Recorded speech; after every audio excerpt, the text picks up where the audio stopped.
सभी को जय मसीह की। आइए हम परमेश्वर की आराधना, थोड़ी देर हम परमेश्वर की आराधना में जाएंगे। हालेलुया। आइए हम एक प्रार्थना के द्वारा हम परमेश्वर की आराधना करेंगे। धन्यवाद के साथ प्रभु हम आपके चरणों में आते प्रभु, आज के दिन के लिए आपका धन्यवाद देते परमेश्वर।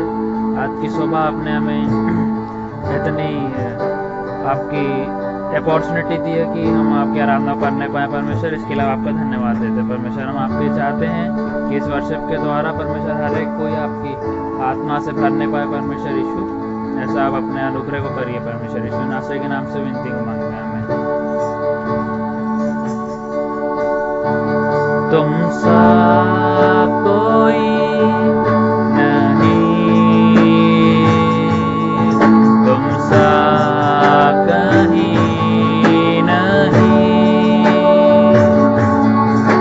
है पूरा यकीन, तुमसा कहीं नहीं, तुमसा कोई नहीं, तुमसा कहीं नहीं। अब पूरा यकीन, तुमसा कहीं नहीं। यीशु मसीह ओ महिमा तेरी,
सेवा पूरी करके पाऊं इनाम, प्रभु ऐसा दो वरदान।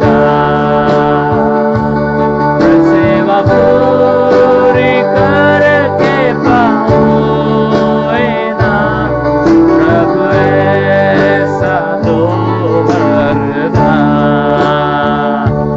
धन्यवाद के साथ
आपके चरणों में आते परमेश्वर। एक बार फिर आपने हमें एक सुंदर अवसर दिया कि हम आपकी आराधना कर पाए परमेश्वर। इसके लिए आपको धन्यवाद देते परमेश्वर।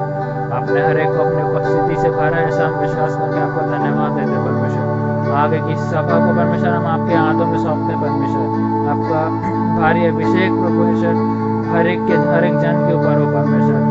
आगे का वचन को परमेश्वर हम आपके हाथों में सौंपते हैं और इस विनती प्रार्थना को प्रभु यीशु नासरी के नाम से मांगते हैं, आमीन। धन्यवाद परमेश्वर। प्रभु यीशु के नाम से आपके चरणों पर आते हैं और आपकी स्तुति प्रशंसा महिमा करते। तो महान है, सब शक्तिमान है, अद्भुत है और तेरे आपके जैसा कोई नहीं है प्रभु। स्वर्ग में कोई नहीं है, इस पृथ्वी पर कोई नहीं है प्रभु। स्वर्ग में प्रभु तू ही तू है प्रभु। हम आपको धन्यवाद देते हैं। आज जब हम वचन प्रचार करने जा रहे हैं प्रभु, तू हमारे हिम्मत दे, बल दे, शक्ति दे, ताकत दे प्रभु, और घबराहट न होने पाए परमेश्वर। आपकी महिमा हो, आपकी जय जयकार हो।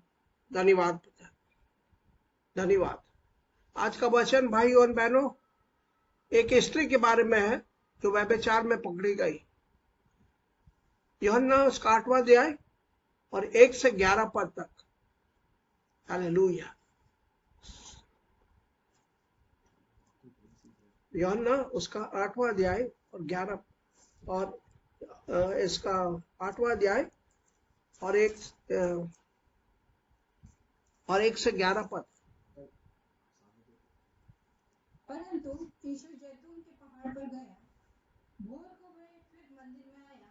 सब लोग उसके पास आए और वह बैठकर उन्हें उपदेश देने लगा। तब शास्त्री और फरीसी एक स्त्री को लाए जो व्यभिचार में पकड़ी गई थी, और उसको बीच में खड़ा करके यीशु ने कहा, हे गुरु, यह स्त्री व्यभिचार करके पकड़ी गई है। व्यवस्था में मूसा ने हमें आज्ञा दी है कि ऐसी स्त्रियों पर पथराव करें। अतः तो इस स्त्री के विषय में क्या कहता है? उन्होंने उसको परखने के लिए यह बात कही ताकि इस पर दोष लगाने के लिए कोई बात पाए। परंतु यीशु झुककर उंगली से भूमि पर लिखने लगा। जब वे उससे पूछते ही रहे तो उसने सीधे होकर उनसे कहा, तुम में जो निष्पाप हो वही पहले उसको पत्थर मारे। और फिर झुककर भूमि पर उंगली से लिखने लगा। परंतु वे यह सुनकर बड़ों से लेकर छोटों तक एक एक करके निकल गए और यीशु अकेला रह गया और स्त्री वहीं बीच में खड़ी रह गई। यीशु ने सीधे होकर उससे कहा, हे नारी, वे कहाँ गए? क्या किसी ने तुझ पर दंड की आज्ञा न दी? उसने कहा, हे प्रभु, किसी ने नहीं। यीशु ने कहा, मैं भी तुझ पर दंड की आज्ञा नहीं देता, जा और फिर पाप ना करना। फरीसी और शास्त्री एक स्त्री को पकड़ के लाए और प्रभु यीशु मसीह से कहने लगे, प्रभु, ये मूसा का नियम में ऐसा लिखा है कि जो स्त्री व्यभिचार में पकड़ा जाए तो उसको पत्थर से मार डालो। क्या ये सही वचन था? क्या ये सही बोल रहे फरीसी और शास्त्री? ये तो अपने आप को बहुत महान समझते थे, लेकिन वचन नहीं जानते थे। वो वचन उसको बता रहे जो वचन खुद ने दिया है, उस वचन को उनको सुना रहे। मूसा ने ऐसा कहा कि पत्थर मारो उस व्यभिचार स्त्री को। तो ऐसा था कि इस रात को यीशु मसीह जैतून पहाड़ पे गए। हो सकता वहां प्रार्थना करता रहा, हो सकता सोया, लेकिन सुबेरे सुबेरे वो मंदिर में आए। और मंदिर में आए तो लोग भी आ गए, सब इकट्ठे होकर आ गए। उसको चारों तरफ से लोग बैठे थे ताकि वचन सुने, परमेश्वर के मुंह से सुने, कुछ बातें उनसे सुने। उसी समय फरीसी और शास्त्री वो मंदिर में आए, यीशु के पास आए और यीशु से कहने लगे, ये स्त्री व्यभिचार में पकड़ी गई, करते हुए पकड़ी गई। यीशु ने कुछ नहीं बोला है, कुछ नहीं बोला है। वो बार बार उस यीशु से कहा, मूसा के नियम में ऐसा लिखा है कि उसको पत्थर से मार डालो। तू क्या कहता है प्रभु? तू क्या कहते है? उनको फंसाने के लिए ऐसा बोल रहा था। ऐसा नहीं है, ऐसा वचन में नहीं है। वचन में ऐसा है कि वो आदमी और औरत दोनों को पकड़ के ले आओ, और दोनों को मार डालो, पत्थर से मार डालो, ऐसा लिखा है वचन में। लेकिन फरीसी और शास्त्री को तो अपने आप को बहुत समझते थे और परमेश्वर को फंसाने आए, यीशु मसीह को, जो लिखा है, जो वचन मूसा को उसने दिया, उसको फंसाने आए। ऐसा कैसी बात है? तो यीशु झुक के जमीन में लिखने लगा। क्या लिखा? एक एक करके फरीसी लोग आके पास में और देखने लगे क्या लिख रहा है। उनके लोगों को जो उस समय उसके पास आए, उनके नाम लिख रहे थे वो, कि तू भी पापी है, तूने ये पाप किया है। लोग एक एक करके पत्थर वही छोड़ा और चले गए, क्योंकि सब के सब पापी है। यीशु मसीह, ये रोमियो के पुस्तक उसका 3 अध्याय और 23 पद, ऐसा लिखा है, ऐसा लिखा है रोमियो के पुस्तक उसका 3 अध्याय और 23 पद। इसलिए कि सबने पाप किया है और परमेश्वर की महिमा से रहित है। इसीलिए कि सब लिखा है कि सबने पाप किया और परमेश्वर की महिमा से वंचित रह गए। ये बात उनके समझ में आ गया कि सब के सब पापी है। और मत्ती उसका 7वां अध्याय और एक पहला पद और दूसरा पद,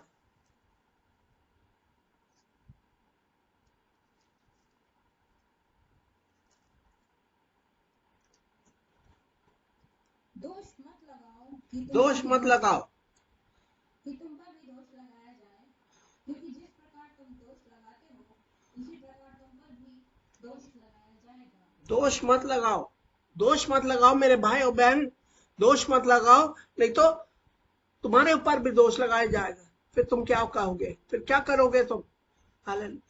यहाँ पर लोग फंसाने आए, उसको फंसाने आए जो स्वर्ग और पृथ्वी को एक शब्द के द्वारा बनाया। उसने हो और उसी समय स्वर्ग और पृथ्वी बन गए। वो आदमी इसे फंसाने आए जो खुद ने ये आकाश और पृथ्वी को बनाया, जिन्होंने उन लोगों को बनाए जो यहाँ फंसाने आ रहे हैं उसको।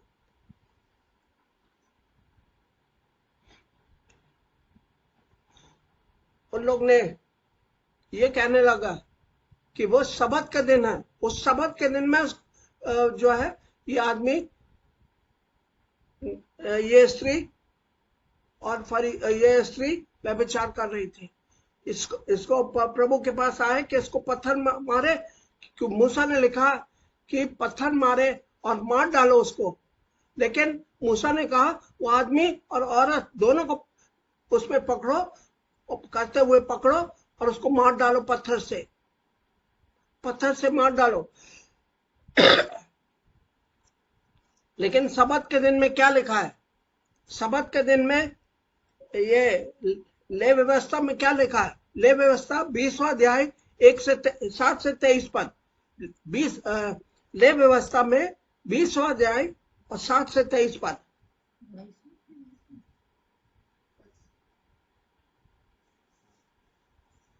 कोई स्त्री 20वां अध्याय।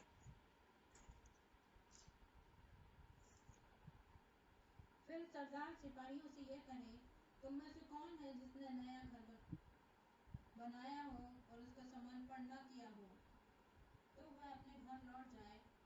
कहीं ऐसा ना हो कि वह युद्ध में मर जाए और दूसरा मंदिर 22 7 से 23। 22 निकालो। कोई स्त्री पुरुष का पहरावा न पहने और न कोई पुरुष 5वां पद पढ़ रहे हो?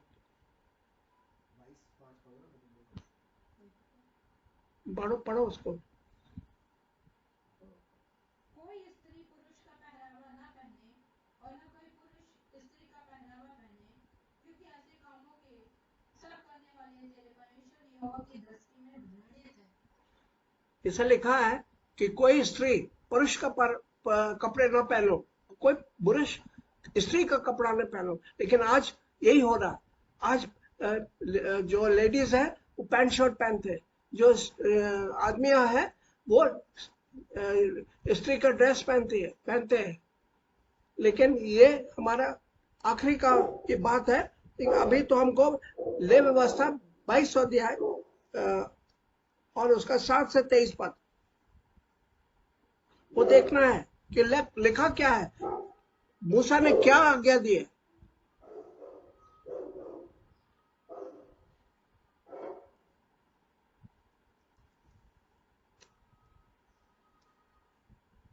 ले व्यवस्था 22 20 ले व्यवस्था 20 से 20 का 7 से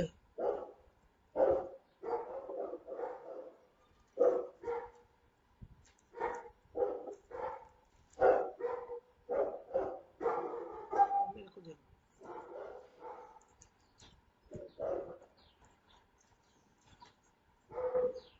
इसलिए तुम अपने आप को पवित्र करो और पवित्र बने रहो, क्योंकि मैं तुम्हारा परमेश्वर यहोवा हूँ।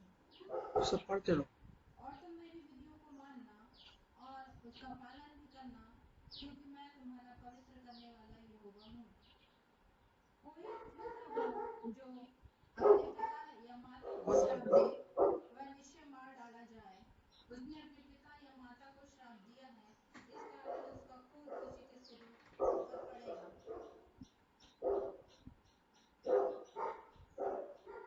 और यदि कोई पराई स्त्री के साथ व्यभिचार करे, तो जिसने किसी दूसरे की स्त्री के साथ व्यभिचार किया हो, तो वह व्यभिचारी और वह व्यभिचारिणी दोनों निश्चय मार डाले जाएं। यदि कोई अपनी सौतेली माता के साथ सोए, वह अपने पिता की का तन उभारने वाला ठहरेगा, इसलिए वे दोनों निश्चय मार डाले जाएं। उनका खून उन्हीं के सिर पर पड़ेगा। यदि कोई अपने पुतोहू के साथ सोए, तो वे निश्चय मार डाले जाएं, क्योंकि वे उल्टा काम करने वाले ठहरेंगे। उनका खून उन्हीं के सिर पर पड़ेगा। यदि कोई जिस रीति स्त्री से उसी रीति पुरुष से प्रसंग करे, तो वे दोनों घिनौने काम करने वाले ठहरेंगे। इस कारण वे निश्चय मार डाले जाएं। उनका खून उन्हीं के सिर पर पड़ेगा। यदि कोई अपनी पत्नी और अपनी सास दोनों को रखे, तो वह महापाप है। इसलिए वह पुरुष और वे स्त्रियां तीनों के तीनों आग में जलाए जाएं, जिससे तुम्हारे बीच महापाप न हो। फिर यदि कोई पुरुष पशुगामी, तो पुरुष और पशु दोनों निश्चय मार डाले जाएं। यदि कोई स्त्री पशु के पास जाकर उसके संगम तक करे, तो उस स्त्री व पशु दोनों को घात करेगा। वे निश्चय मार डाले जाएं। उनका खून उन्हीं के सिर पर पड़ेगा। 23 पद। यदि कोई अपनी बहन का चाहे उसकी सगी बहन का चाहे सौतेली उसका नग्न तन देखे, उसकी बहन भी उसका नग्न तन देखे, तो वह निंदित बात है। वे दोनों अपने जाति भाइयों की आंखों के सामने नष्ट किए जाएं, क्योंकि जो अपनी बहन का तन उभारने वाला है ठहरेगा, उसे अपने अधर्म का भार स्वयं उठाना पड़ेगा। फिर यदि कोई पुरुष किसी ऋतुवती स्त्री के संग सोकर उसका धन उगाड़े, तो वह पुरुष उसके रुधिर के सोते का उगाड़ने वाला ठहरेगा, और वह स्त्री अपने रुधिर के सोते को उगाड़ने वाली ठहरेगी। इस कारण वे दोनों अपने लोगों के बीच नष्ट किए जाएं। अपनी मौसम पुत्री का तन उगाड़ना, क्योंकि जो उसे उगाड़े वह निकट कुटुम्बनी का नंगा करता है, इसलिए उन दोनों को अपने धर्म का भार उठाना पड़ेगा। यदि कोई अपनी चाची के संग, तो वह अपने चाचा का तन उगाड़ने वाला ठहरेगा, इसलिए वे दोनों अपने पाप के भार को उठाए हुए निर्वंश मर जाएंगे। यदि कोई हम देख रहे हैं वचन में क्या लिखा है और मूसा ने क्या कहा, और फरीसी और शास्त्री ये लोग क्या बोल रहे हैं। ये लोग वचन पढ़ते नहीं थे, वचन सिर्फ अपने मन मर्जी करते थे, क्योंकि ये सीजर का मतलब रोम के अधिकार में थे। इजराइल देश उनके कब्जा किया हुआ उन लोग ने, रोमन आर्मी ने कब्जा किया हुआ इस देश के ऊपर, और रोमियो का नियम चल रहा है और इनको दिया है कि तुम देश को संभालो। लेकिन वो अपना अधिकार जो है, जो मिला रोम से, वो छोड़ना नहीं चाह रहे थे।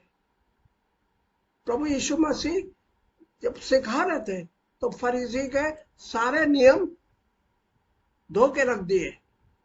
जो प्रभु ने जो वचन में दिया है, प्रभु ने बोला है, तो परमेश्वर ने ऐसा आज्ञा दिया है, उस आज्ञा एक किनारे रख के अपनी आज्ञा चला रहे थे।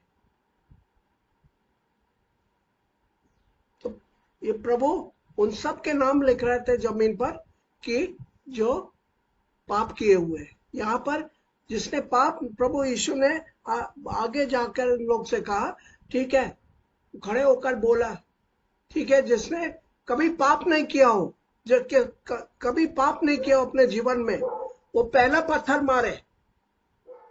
उसने मना नहीं किया पत्थर मारने के लिए, लेकिन पहला वो मारे जिसने कभी पाप नहीं किया। और फिर जमीन पर, फर्श पर लिखने लगे। और लेकिन केवल उस आदमी को अपना पाप याद आता था। वो आदमी जिसने पाप किया, उसको अपना अपना पाप याद आ गया, कि परमेश्वर से बात कर रहा है, कोई परमेश्वर से बात कर रहा है, परमेश्वर उनसे बात कर रहा है। परमेश्वर कहता है जिसने पाप नहीं किया हो वो पहला पत्थर मारे। ये एक एक करके वो फरीजी और शास्त्री लोग पत्थर वहीं छोड़कर चले गए, चुपचाप चले गए, क्योंकि वचन उनको काटने लगा है। परमेश्वर का वचन, परमेश्वर सब कुछ जानता है, परमेश्वर सब कुछ जानता है, क्या मन में क्या चल रहा है। आज भी प्रभु आपका हम हमारे पाप को जानते हैं, लेकिन परमेश्वर ने, पिता ने प्रभु यीशु को इस पृथ्वी पर भेजा। किस लिए भेजा? राज करने के लिए नहीं, मरने के लिए, क्रूस पर मरने के लिए भेजा परमेश्वर ने अपना बेटा प्रभु यीशु मसीह को, कि वो जाकर उनके दंड चुका दे। जो दंड उनके ऊपर है, उस दंड को खत्म कर दे, करने के लिए तू जा और क्रूस पर चढ़ो और मारा जाओ और गाड़ा जाओ और तीसरे दिन जी उठे। ये जी उठने के कारण हम सब जो है स्वर्ग जा पाएंगे, स्वर्ग जा सकते हैं। कोई फरीजी और शास्त्री स्वर्ग नहीं जा पाएंगे। जिसने यीशु पर विश्वास किया वही जा पाएगा। जिसने बेटा बना यीशु का, जो कहे अपना बाप है, वो जो बोले, यूहन्ना उसका 34 अध्याय और 35 पद,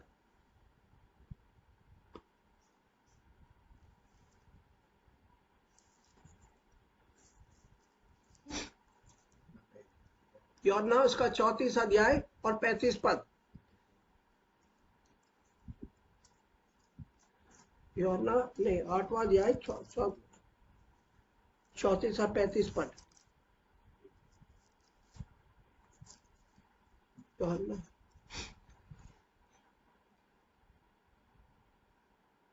यीशु ने उनको उत्तर दिया, मैं तुमसे सच सच कहता हूँ कि जो कोई पाप करता है वह पाप का दास है।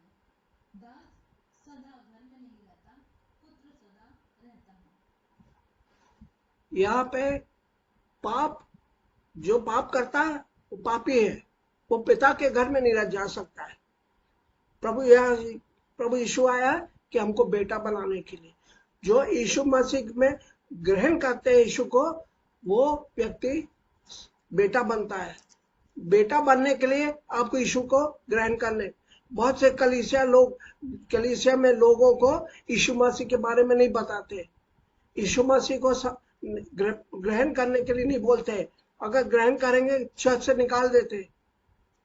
तो ये जो है, ये वचन इसलिए है कि आप यीशु को ग्रहण करो, यीशु को पिता मानो, यीशु को भाई मानो और परमेश्वर का बेटा बन जाओ। तभी बेटा जो है घर में रहेगा, अपने बाप के घर में रहेगा। बाप कहाँ? स्वर्ग में। स्वर्ग में रहना है तो बेटा बन लो, बेटा बनो,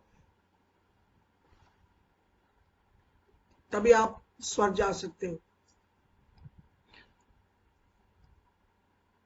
सबत दिन की बात करते हैं।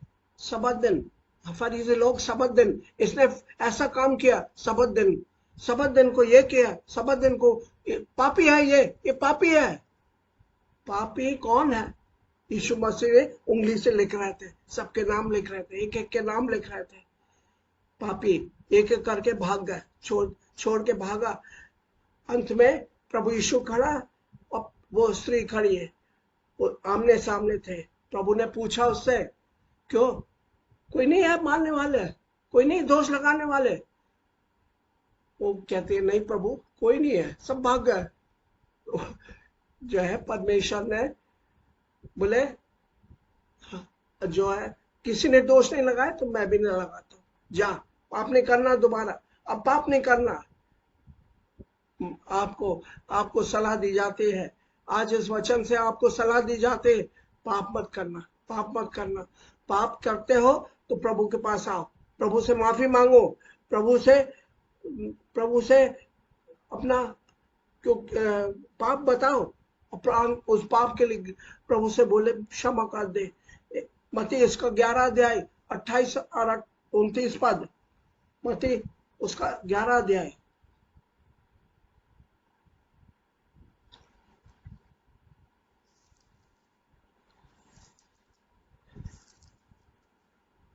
मत्ती इसका 11 अध्याय 28 और 29 पद। हे सब परेशान करने वालों और बोझ से दबे हुए लोगों, मेरे पास आओ, मैं तुम्हें विश्राम दूंगा। मेरा जुआ अपने ऊपर उठा लो और मुझसे सीखो, क्योंकि मैं नम्र और मन में दीन हूँ, और तुम अपने मन में विश्राम पाओगे, क्योंकि मेरा जुआ सहज और मेरा बोझ हल्का है। प्रभु कहता मेरे पास आओ, मनुष्य के पास जाने की कोई जरूरत नहीं है, मनुष्य के पास जाने के अपने पाप मनुष्य को बताने के लिए कोई जरूरत नहीं है। प्रभु कहता मेरे पास आओ, मैं विश्राम दूंगा तुम्हें और तुम शांति पाओगे।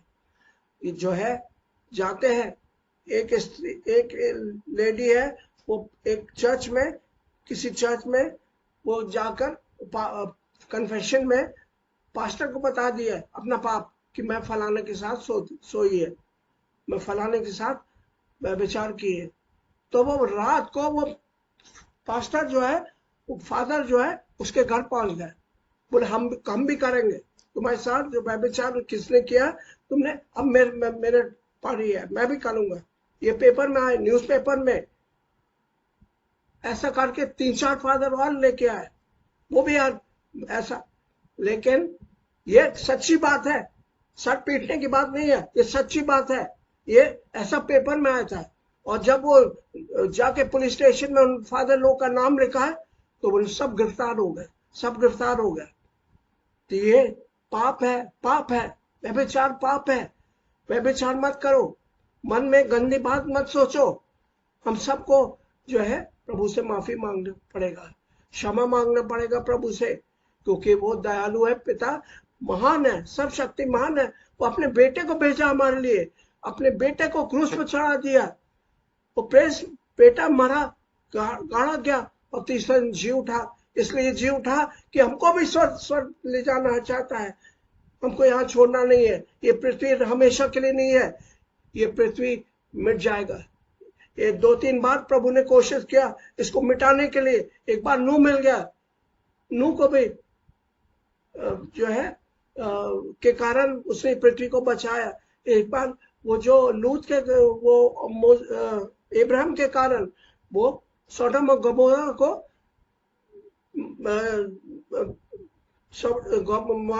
नाश करने के लिए जा रहा था प्रभु यीशु मसीह, लेकिन मूसा ने इब्राहिम ने उनके घुटने टेक कर उनसे प्रार्थना की, प्रभु 50 लोग हो गए तो भी नाश करोगे? बोले ठीक, 50 लोग के 40 लोग के मैं नहीं नाश करूंगा, 40 धर्मी लोग मिल जाए तो हम नहीं नाश करेंगे।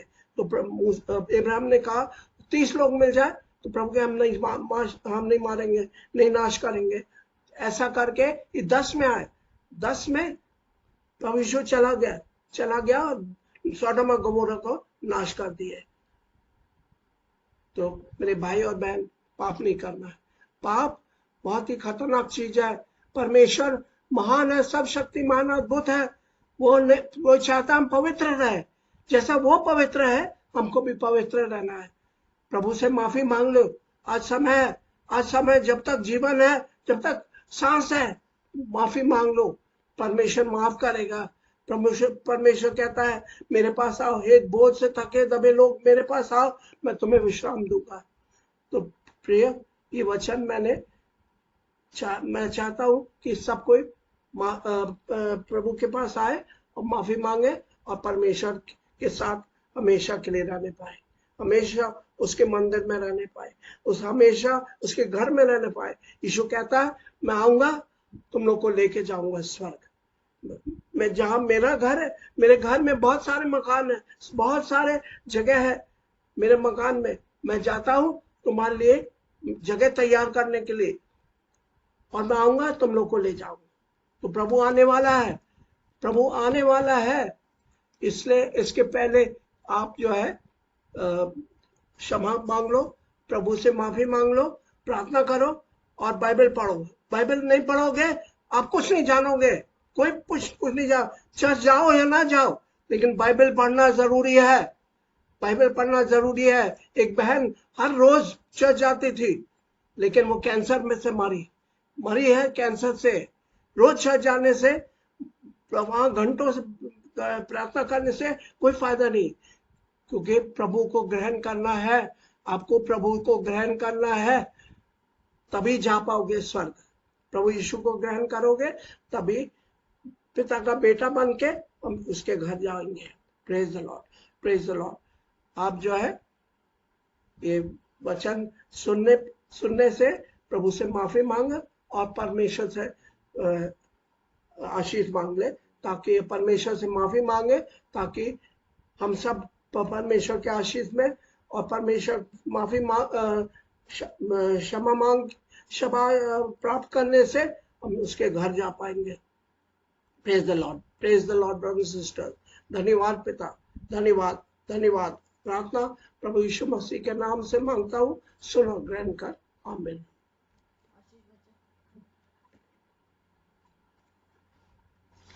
प्रभु यीशु मसीह का प्रेम, पिता परमेश्वर का प्रेम, प्रभु यीशु मसीह का अनुग्रह और पवित्र आत्मा का सहभागिता और संगति हम सबके साथ अब से लेकर हमेशा तक बनी रहे। आमीन।